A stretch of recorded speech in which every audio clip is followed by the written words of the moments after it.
Kwentong OFW. Mahirap umalis sa bayan, pero mas mahirap na makita mo ang pamilya mo na naghihirap. Yan na siguro ang madaling sagot sa mga tanong kung bakit mas ninanais ng karamihan sa mga Pilipino ang mga ibang bayan.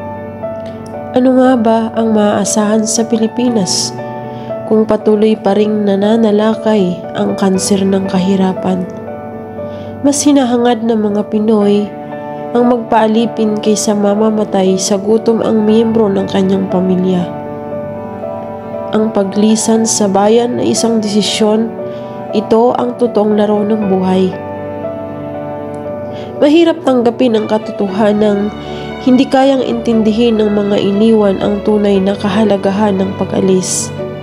At mas mahirap intindihin ng lahat nang umaalis ang katotohanang napakahirap sumugal sa isang lugar na hindi mo alam kung saan pasasaan. Pawis at dugo ang puhunan ng lahat ng sakit ng mga taong mas hinahangad ang paglisan. Akala ng lahat madali ang dolyar na inuuwi ng mga OFW. Akala ng lahat mayaman ang umaalis. Akala lang ng lahat. Sa atin ay mali. Maraming umaalis ang tiyak na may nararamdamang bigat sa puso. Pero walang magagawa kung ito ang tanging paraan upang maiahon sa putik ang pamilya. Kahit na mag-alaga ng ibang lahi, gagawin makapag-uwi lang ng matatawag na tagumpay. Mas gugustuhin pa ng isang CPA sa Pilipinas ang maging isang ordinaryong office assistant. Mas gugustuhin pa ng isang licensed doctor ang maging staff nurse sa London. Mas gugustuhin pa ng mga engineers na maging isang construction worker sa Middle East. At mas gugustuhin pa ng mga board exam passers na maging receptionist sa mga opisina sa Amerika.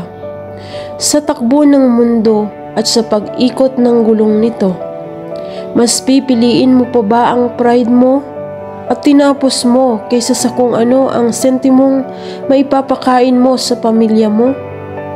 Ang maging OFW ay isang mga pambihirang karanasan mararanasan ng isang OFW o isang Pilipino.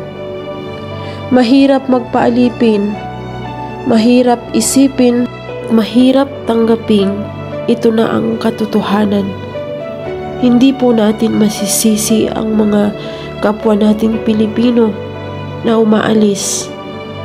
Ang isang ordinaryong Pilipino ay iniisip o iisip ng paraan kung paanong giginhawa ang sadlak sa dusang buhay sa Pilipinas. Walang sinuman ang nagnanais at naghahangad ng isang marubdob na buhay. Kung ang tanging para ay paglisan, walang sinuman ang makakapigil kung ang hatid naman ito ay ligaya. Mahirap mawala sa piling ng mga minamahal.